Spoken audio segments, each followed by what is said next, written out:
Pernah nggak kamu kepikiran, kenapa ada orang yang setiap tahun hidupnya naik level, sementara sebagian lainnya kayak muter di tempat, bahkan makin terpuruk?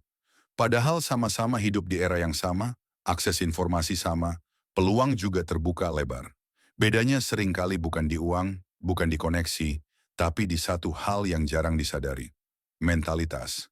Dan ini penting karena banyak pengamat ekonomi dan psikologi sosial sepakat periode 2026 sampai 2030 akan jadi fase yang menantang.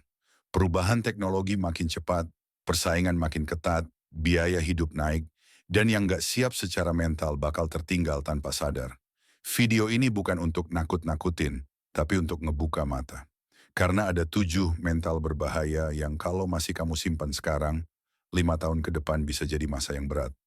Bukan karena dunia jahat, tapi karena kamu nggak beradaptasi.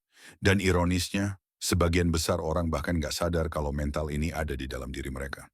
Mereka merasa baik-baik saja, sampai akhirnya waktu membuktikan sebaliknya. Yang bikin ngeri, 7 mental ini kelihatannya sepele. Bahkan sering dianggap wajar. Ada yang bilang, semua orang juga gitu. Ada yang bilang, nanti juga berubah sendiri. Padahal justru disitulah jebakannya. Mental ini pelan-pelan menggerogoti cara berpikir, cara mengambil keputusan, dan cara melihat masa depan. Efeknya nggak langsung tapi konsisten. Dan ketika hasilnya muncul, seringkali sudah terlambat. Di bagian pertama ini, kamu nggak akan langsung dikasih daftar. Kita mulai dari kesadaran dulu. Karena perubahan nggak pernah dimulai dari motivasi tinggi, tapi dari kesadaran yang jujur. Selama kamu masih merasa hidup ya begini-begini aja nggak apa-apa, selama itu juga kamu nggak akan bergerak. Padahal dunia di luar sana terus berlari. Teknologi nggak nunggu kamu siap. Pasar kerja nggak peduli kamu nyaman atau tidak. Dan realitanya, masa depan akan berpihak pada mereka yang siap secara mental, bukan cuma pinter atau rajin.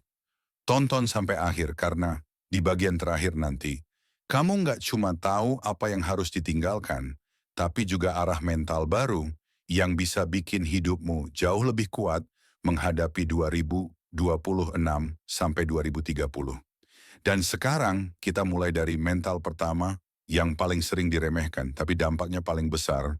Mental pertama yang bikin masa depan terasa berat adalah mental menunda dengan alasan nanti kalau sudah siap. Ini kelihatannya aman, masuk akal, dan bahkan terdengar bijak. Masalahnya, siap versi kebanyakan orang itu nggak pernah datang. Mereka nunggu kondisi ideal, nunggu mood bagus, nunggu waktu luang, nunggu percaya diri penuh.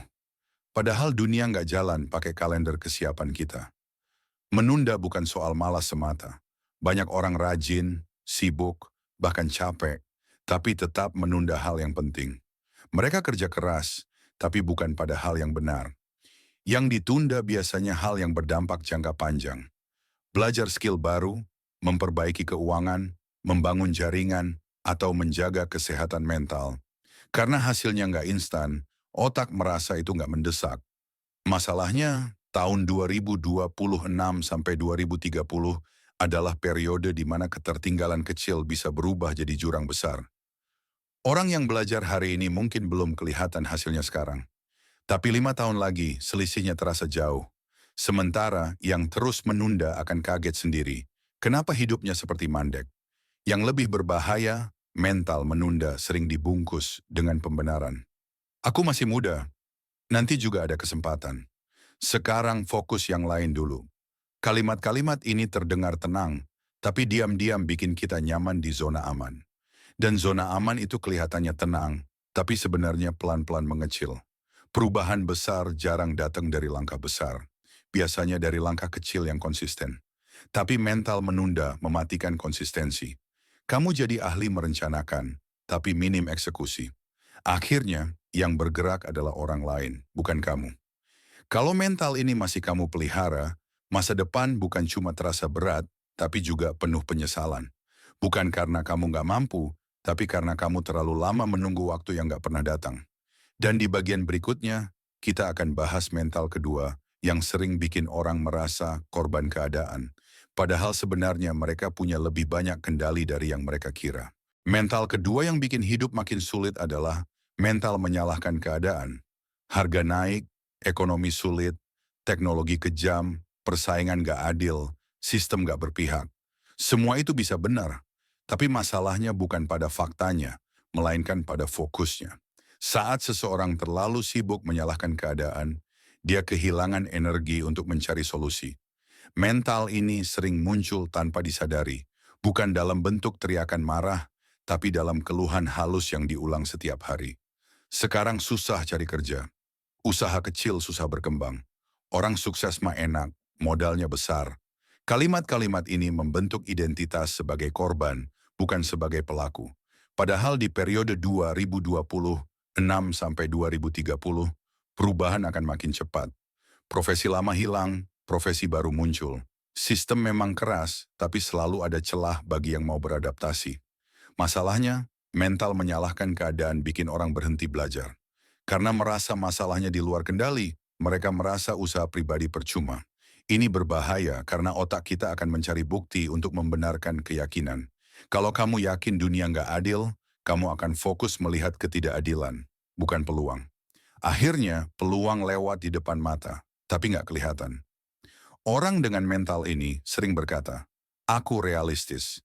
Padahal yang terjadi bukan realisme, tapi pesimisme yang dibenarkan. Realistis itu melihat masalah sekaligus kemungkinan. Mental korban hanya melihat masalah. Kalau terus dipelihara, mental ini bikin kamu pasif. Kamu menunggu dunia berubah, padahal dunia nggak punya kewajiban untuk menyesuaikan diri denganmu. Yang bisa berubah hanya caramu merespons. Di bagian selanjutnya, kita akan masuk ke mental ketiga yang lebih halus lagi, karena sering dianggap sebagai sikap rendah hati, padahal justru membatasi potensi secara serius. Mental ketiga adalah mental merasa, aku orang biasa aja. Sekilas ini terdengar rendah hati, nggak sombong, dan realistis. Tapi kalau kalimat ini terus kamu ulang dalam pikiran, tanpa sadar kamu sedang memasang batas yang sangat kuat untuk dirimu sendiri. Masalahnya bukan pada kenyataan bahwa kita semua punya keterbatasan. Masalahnya ketika keterbatasan itu dijadikan identitas. Saat kamu percaya bahwa kamu biasa aja, kamu akan bertindak biasa aja, memilih aman, dan menghindari tantangan. Bukan karena nggak mampu, tapi karena sejak awal sudah menyerah secara mental.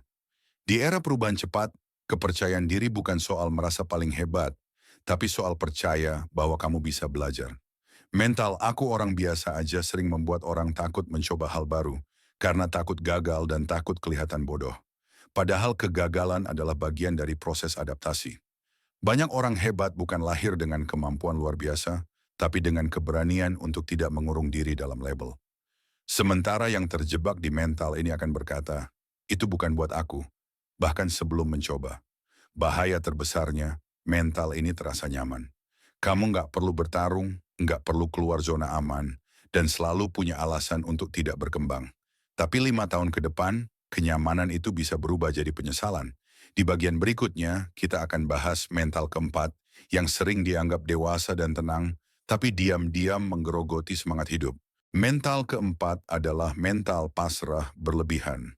Bukan pasrah yang sehat, tapi pasrah yang mematikan usaha. Kalimatnya biasanya, ya sudah, jalani aja. Atau yang penting ikhlas. Masalahnya, ikhlas tanpa usaha bukan kebijaksanaan, tapi penghindaran. Pasrah yang sehat datang setelah usaha maksimal. Tapi mental ini justru muncul sebelum usaha dimulai. Ia menjadi alasan untuk berhenti mencoba. Padahal hidup bukan soal mengontrol segalanya, tapi juga bukan soal menyerah sebelum bertindak. Di masa depan yang penuh ketidakpastian, fleksibilitas mental sangat penting. Pasrah berlebihan membuat orang kehilangan daya juang. Mereka menerima keadaan tanpa bertanya, apa yang masih bisa aku lakukan? Mental ini sering tumbuh dari kelelahan dan kekecewaan. Dan itu manusiawi. Tapi kalau dibiarkan, ia berubah jadi sikap hidup. Akhirnya, kamu hidup sekadar bertahan, bukan berkembang. Di bagian selanjutnya, kita masuk ke mental kelima yang sangat umum di era media sosial. Mental kelima adalah mental membandingkan diri tanpa arah. Media sosial membuat kita melihat potongan terbaik hidup orang lain setiap hari. Kalau tidak hati-hati, ini melahirkan rasa tertinggal yang konstan. Masalahnya bukan membandingkan, tapi membandingkan tanpa konteks dan tanpa aksi. Kamu melihat hasil orang lain, tapi tidak melihat prosesnya. Akhirnya, Kamu merasa kecil, lelah, dan kehilangan motivasi. Mental ini menguras energi emosional. Kamu sibuk merasa kurang, tapi tidak bergerak. Padahal seharusnya perbandingan dipakai sebagai bahan belajar, bukan bahan menyiksa diri. Di periode 2026 sampai 2030, fokus adalah mata uang utama. Mental ini mencuri fokusmu setiap hari. Selanjutnya, kita akan bahas mental keenam yang sering disalahartikan sebagai kesetiaan. Mental keenam adalah mental bertahan di hal yang jelas tidak berkembang, hanya karena sudah lama di situ. Bisa pekerjaan, kebiasaan, atau lingkungan. Alasan klasiknya, sayang sudah sejauh ini. Padahal waktu yang sudah lewat tidak seharusnya mengikat masa depan. Mental ini membuat orang menukar potensi dengan rasa aman semu. Mereka tahu stagnan, tapi takut kehilangan identitas. Di era perubahan cepat, kemampuan melepaskan sama pentingnya dengan kemampuan bertahan. Kalau tidak, kamu akan tertinggal bersama sesuatu yang sudah tidak relevan. Dan terakhir, kita masuk ke mental ketujuh, yang menjadi akar dari semuanya. Mental ketujuh adalah mental menolak belajar ulang. Merasa sudah tahu cukup, merasa terlalu tua, atau merasa tidak cocok dengan perubahan. Padahal belajar ulang bukan tanda kegagalan, tapi tanda kesiapan hidup. Dunia akan terus berubah, dengan atau tanpa persetujuan kita. Yang bertahan bukan yang paling pinter, tapi yang paling mau belajar. Kalau tujuh mental ini masih ada, 2026 sampai 2030 akan terasa berat. Tapi kabar baiknya, mental bukan takdir.